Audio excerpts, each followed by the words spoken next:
Hello, everybody. Welcome to another session, another episode of your favorite podcast, Inspiring Educators.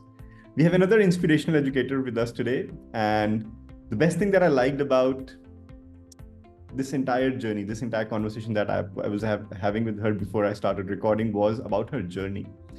We've met many leaders who've started as a teacher and then they just felt that they'll go into management and then didn't spend many years in doing that entire cycle of moving from a teacher to a coordinator to a vice principal to a principal to a corporate leader to head of schools, But we have today with us somebody who has done all of that.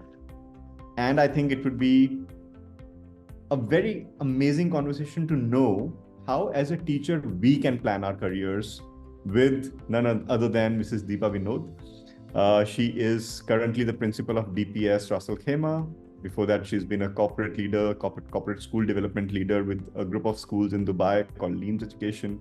Before that, she was the principal of a school called Oxford School in Dubai. And to become the principal or to reach that designation, she made sure that she understands every single detail of being an educator. So she was with Oxford School for 14 years, moved from being a teacher to a senior teacher to a coordinator to a vice principal and then to a principal. So without further ado, let me welcome Mrs. Deepa Vinod. Hi, Deepa. How are you doing? Great. Thank you, Mr. Bishop. And hello, everyone. I am Deepa Vinod. I'm truly honored to be here on the Inspiring Educators podcast. Thank you for inviting me, Mr. Bishop. Currently, as you mentioned, serving as a principal at a Delhi private school, Ras Al Khaimah, a place now I am proud to be called as my second home. I have nearly 23 years of experience in the UAE, and as you rightly mentioned, 14 years with one organization, and after that 2 more years with the same organization in the corporate field. And definitely my journey has been very remarkable, and it is filled with a lot of challenges and several success stories, and most importantly, countless opportunity to learn and grow as a person, which I am today. Wonderful. So you mentioned all of that so humbly. But the thing is, I know that to complete a career or to not actually complete, to ride on a career of 23 years into education is not an easy feat. And considering what all changes have come into the education systems over the last 23 years, specifically if we talk about UAE, how fast the changes come here, we all know.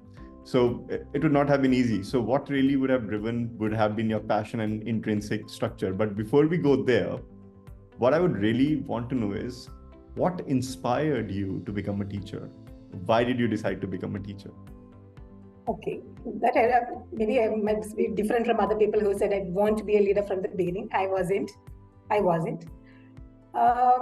Just my journey was kind of accident in the sense I never wanted to be a teacher first of all, because maybe at that time differentiation was in place. So I wasn't catered because I have a passion of maths from the beginning.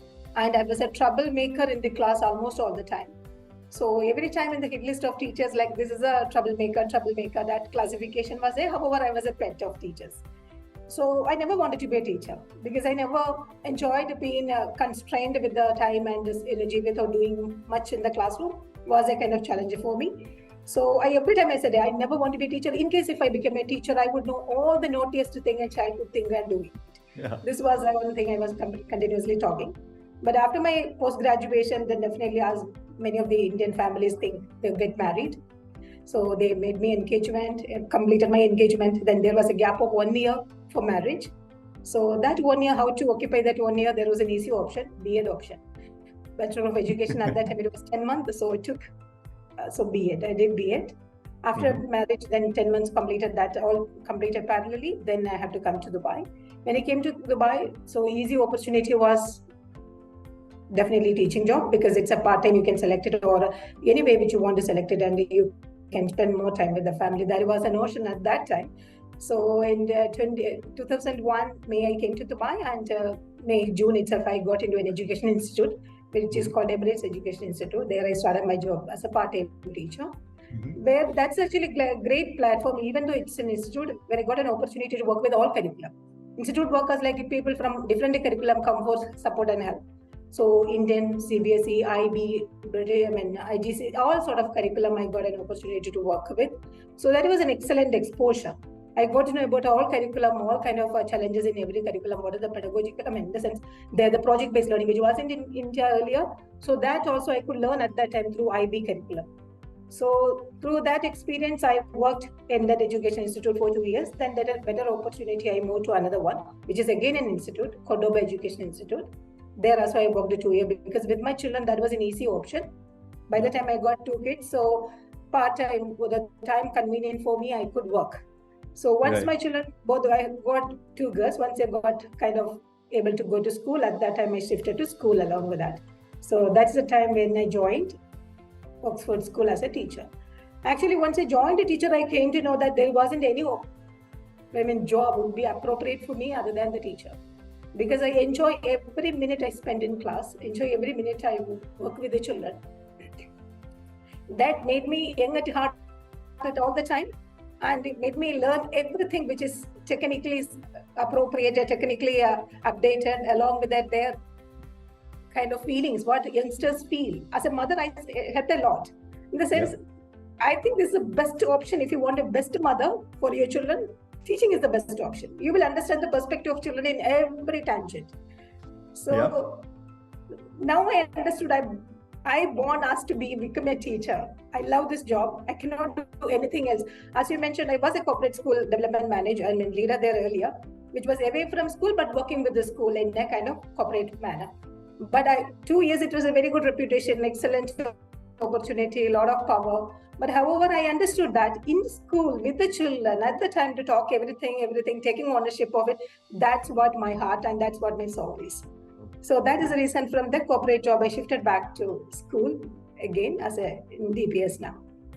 Got it. And tell me something, as a leader, as a principal or a corporate leader, the challenges are very different. And as a teacher, the challenges are very different. So as per you, how would you distinguish or differentiate between what would be a challenge of a school leader versus what would be the challenge of a school teacher in today's world? We are calling it post-COVID school world, where technology has now become a part and parcel of everybody's life. We are talking about data, we're talking about different things. So from this perspective, what's the major differentiation between the challenges that a principal faces and the challenges that a teacher faces? Yeah, maybe I can say there is a drastic difference, but I don't like it to be portrayed that way, because every teacher must be a leader. If you want the school to grow, if you want the school to create impact, definitely you must, as a principal, I must empower, I must make sure my teachers are, each one of them are leaders in their own work. I need to give them that kind of power and that kind of appreciation and position so that they will take ownership of what they do it. Challenges are different. The way, the perspective of a teacher, how they look into things and how a leader look into things, entirely different. Especially when it comes into administrative, managerial matter, until you experience yourself, you will not understand. A teacher cannot understand the pain and the struggle a leader go through, in the sense a principal go through. But however, if you can communicate in a transparent manner, if you take them along with your journey, a teacher, you can convert us into a leader at the early stage. Because that's what happened with me. When I joined in Oxford School earlier, maybe like 2005 at that time, there my principal gave me a lot of opportunity to grow myself. In the sense, there wasn't any kind of hand-holding system. Left us alone in the pool of when inspection came all of a sudden 2007, there wasn't anything as like Suraasa and doing a lot of CPDs. That time, nothing was there in that time. It is everything self-directed learning. So once you were pushed into that surrounding situation, then every teacher, especially if they have a passion, they will survey. They will learn a lot. So I believe opportunity to be given as a leaders or as a principal, I believe it is my responsibility to give teachers the opportunity to grow herself. So I take a platform in our school, we adapt like Socrates seminars. In the sense, every teacher needs to get an opportunity to present something in front of other people. That it can be simple as that. What is the different distinction between coaching and mentoring? Or how to conduct lessons with excellent questioning skills. So these kind of things, instead of I work and prepare a PPT or a presentation and present in front of the teacher, in front of the other teachers. If a teacher presents, the teacher becomes so kind of empowered. she feels that, yes, I know it, this is my baby. I have taken on work of this one. I imparted the knowledge to other people. So that passion will drive her to become something else in next day. So you can understand, end of the day, the success story is going to be created by children in the sense.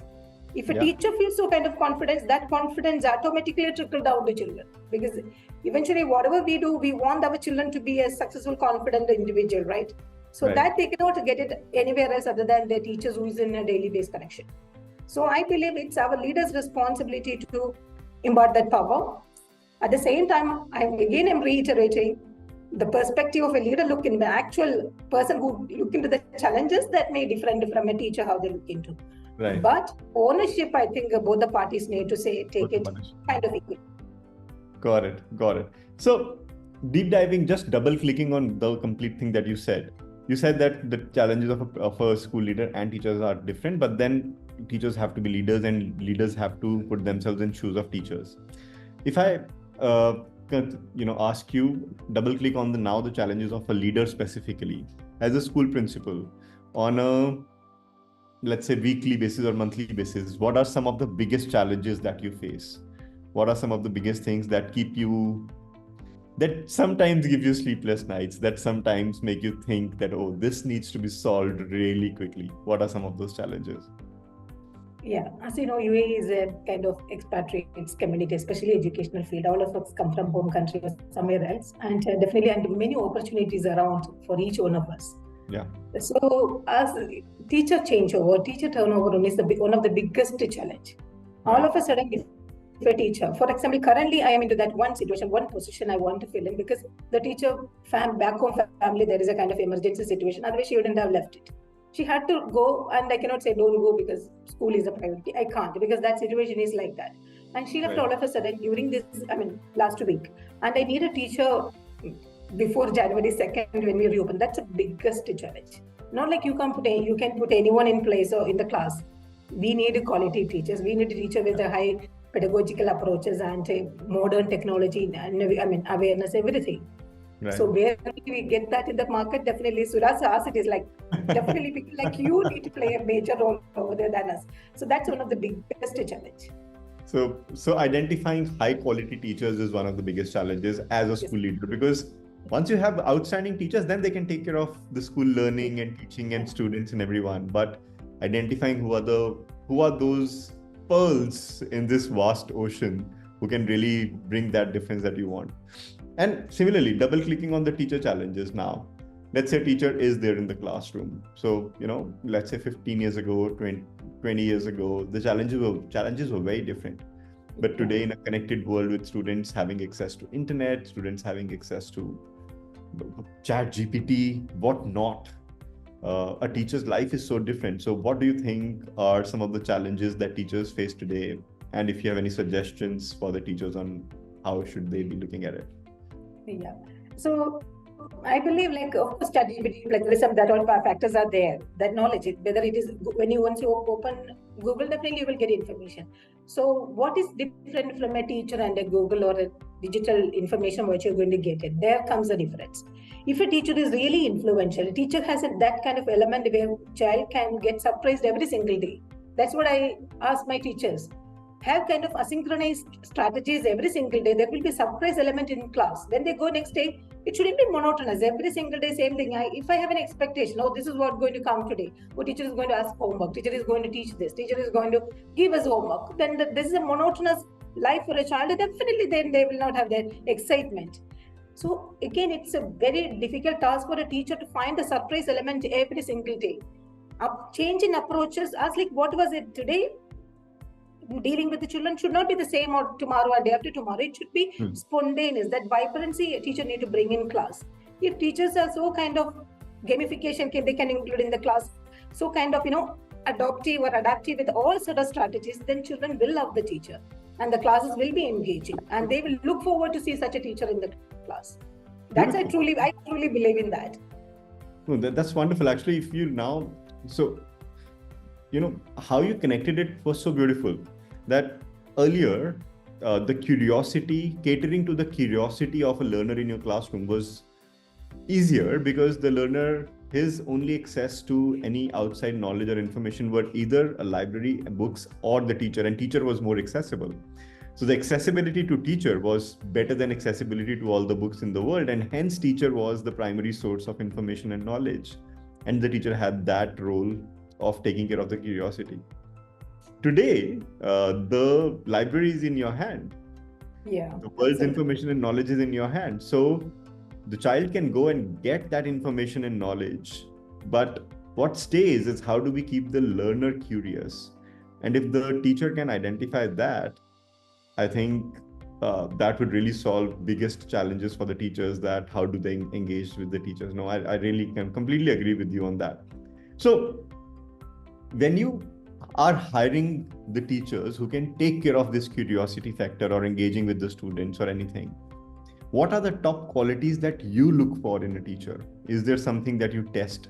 Are there any secret questions, secret tools that you have that you use, that you say, okay, if somebody answers these questions correctly, I know this would be a good teacher? Any tools or techniques you have there?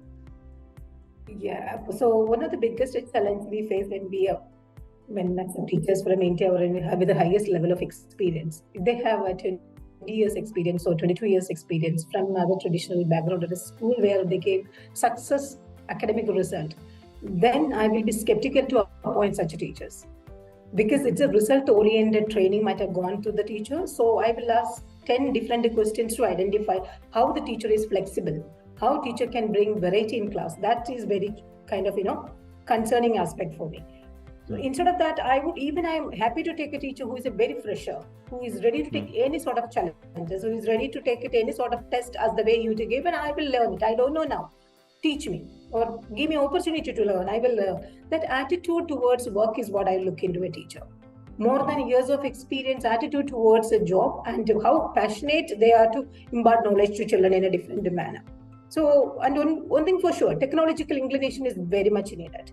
So that aspect definitely we will look into, and how far the person is flexible. If so many years of experience, if they have result-oriented work, definitely I will keep that as a second priority. First priority will be children should learn the subject, not study the subject for the exam. There's a big difference between study and learn. Get a better academic result, of course, it is required, and a board examination is required. But however, if they learn subject, if they're passionate or curious towards the subject, then they will have all the skill which is needed for their life. So that's what I want teachers to focus on it. Skill development more than the subject for examination oriented preparation. So how a teacher can bring that element in the class, there goes the priority. There goes the priority. Superb. So what I heard was that you would prefer somebody who themselves have a high curiosity factor and ability to learn, than somebody who feels that I know everything and I can now go and impact the students, because the world is changing so fast. So you would prefer somebody who acknowledges that the world is changing fast and I need to continuously keep up with the changes. Did I hear it correct?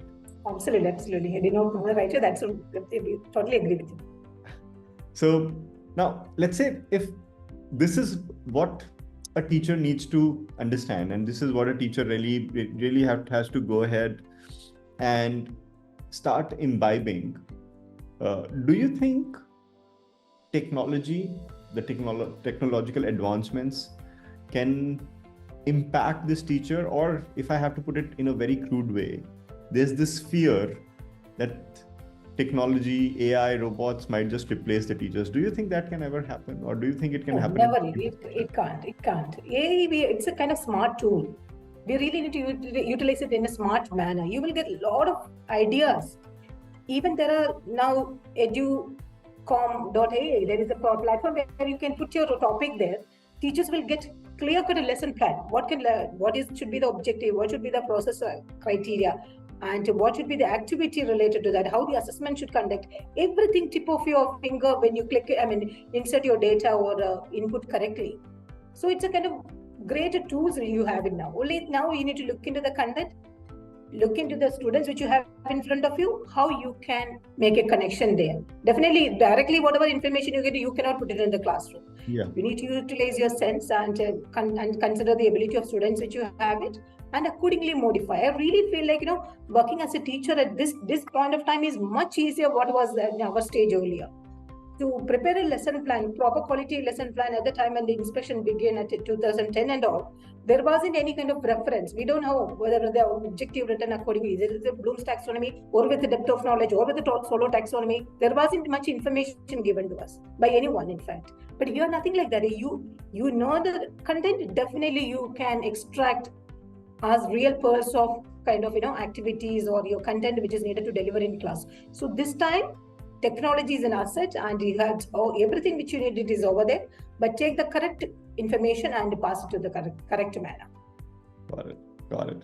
So we all understand that there's a requirement of good teachers globally, and not just UAE. UAE, we know the attrition is very high, or teacher turnaround is very high. So we always need, not in hundreds, we need new teachers in thousands almost every year, in every emirate, I'll say, not even the entire UAE.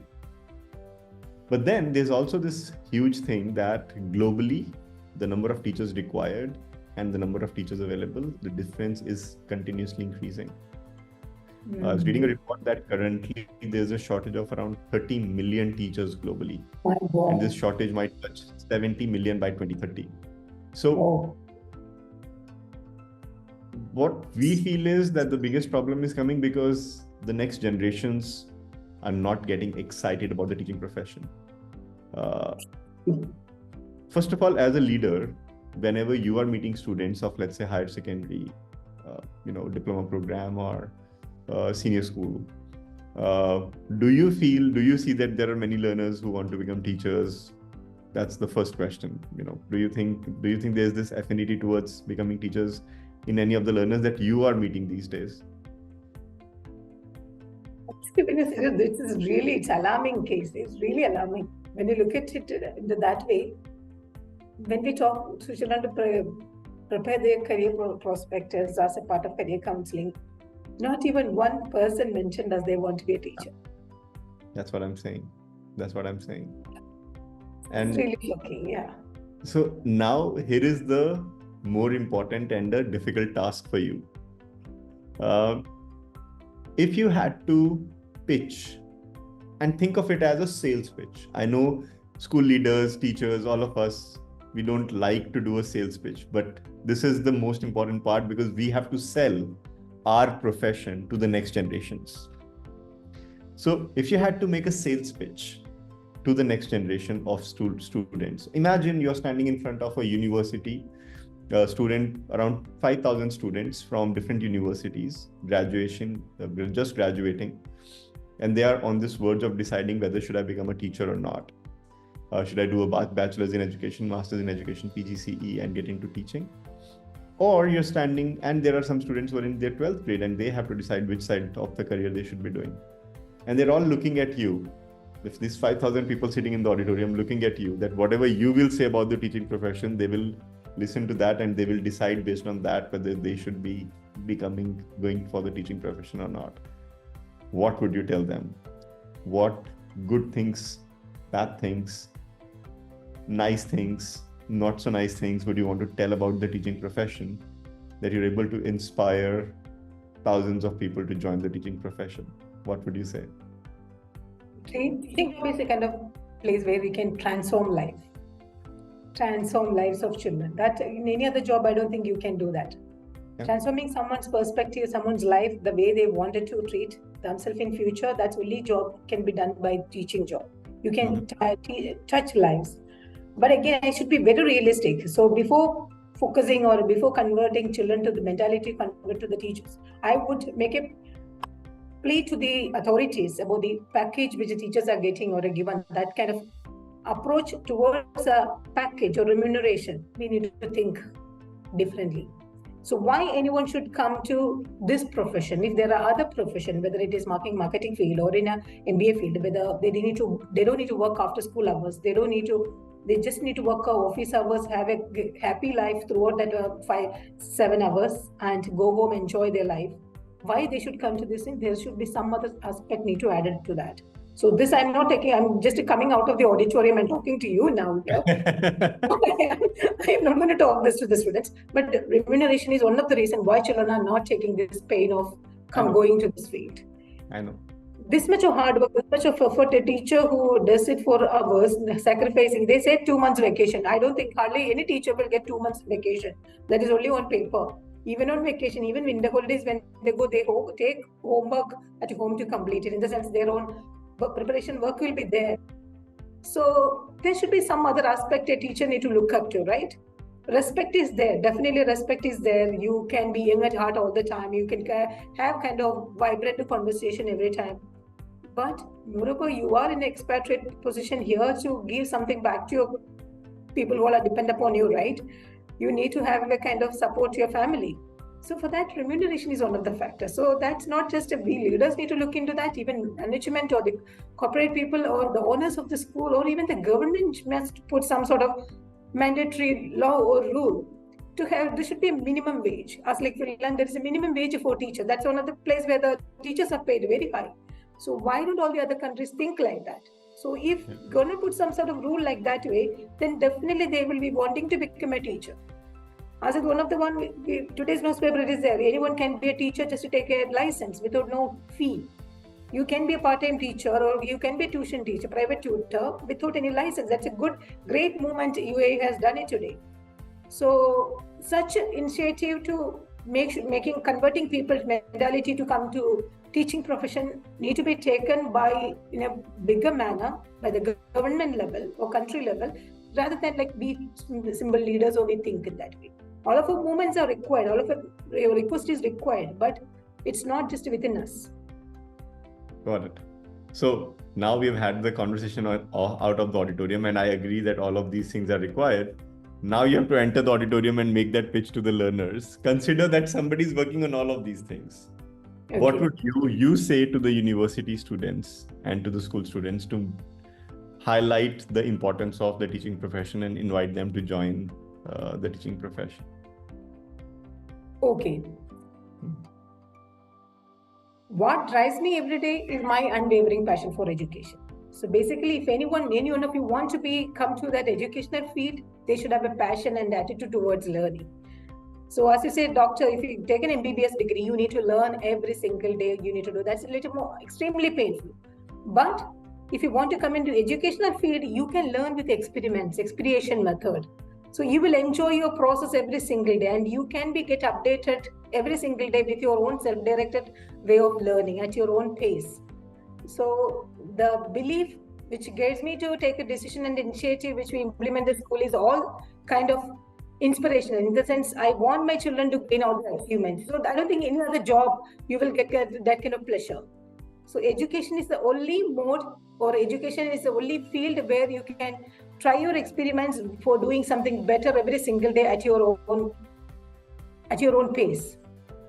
And moreover, you will work with youngsters, you will work with children where they will look up to you as a soul of everything. In the sense that a group of children coming to school to see you every single day, and they admire you as a person, and they admire you more than their parents.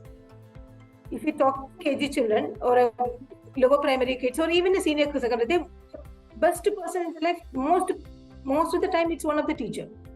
That's a teacher who inspired me. So why don't you want to become a person like that? Yeah. And definitely, this is a field where you can create a lot of leaders in future. Super. Thank you so much. And what we're doing is we're basically asking different school leaders to share this about what do they feel about the teaching profession and how would they want to inspire. And we're going to be making a montage, a video where different school leaders are talking about teaching profession. We are just making sure that we have enough number of school leaders who have talked about that, and then we create that together. It will take some time, but I'm sure your 2 cents of adding to the teaching profession and inviting the next generation, next level of youth to the teaching profession would make a lot of difference. Any parting thoughts, anything that you'd like to say to the teachers from different parts of the world, any message that you'd like to give, and then we'll close the session. Yeah, teachers, I must say, always have a passion towards your job which you do it from your heart. Be very sincere towards the job, because imparting wrong information or not having kind of love towards the job. If you're trying to make just money from this job, definitely this is not the field for you. But in case if you have love towards your children, which is in front of you every single day, and if you have love towards learning something new every single day, this is the best profession you have it. And in case if you do that wholeheartedly with the full sincerity and this thing, you will reach the position where you want to be. Not necessarily you have to change organization to get into teacher to leader or everything. I think every school, especially now in this state, they look into the homegrown leaders. In the sense, you know all the aspects of the school, plus and minus of the school. So, as even me as a principal, I will look into convert a homegrown teacher to a leader, because that will be an asset. The person knows everything. So, whatever need to be added further, we can add it. Already the essential element is there. So, homegrown leaders are little more helpful for the support, helpful for the school to grow easily. And definitely, I'm not saying once you become a leader, everything is done. No, you have to update yourself on every single day. You need to attend webinars, you need to attend other qualifications, you need to update your qualification every single year. Take it as a challenge 1 year. Okay, even from Suraasa definitely, and from Coursera courses and Harvard University courses, there are online courses many available. With that, update yourself on a yearly basis. I had this kind of certificate last year, I want to have it this year, this certificate. Keep it as a kind of, resolution every single year, and update yourself and become the best person and become the best version of yourself in every single day as day it comes. Wonderful. Thank you so much. Thank you so much for sharing that message. I hope all the listeners, all the teachers would imbibe what Mrs. Deepa just said, and then make sure that they'll impact their own careers. Thank you so much, everybody, for joining in with us today. We are going to make it a close here. It's a wrap, and I'll see you very soon with another inspirational educator in another episode. Till then, take care of yourself. Keep working out. Don't get extra festival winter calories and extra layer of fat. Just make sure you're working out, and I'll see you very, very soon with another episode. Cheers. Bye.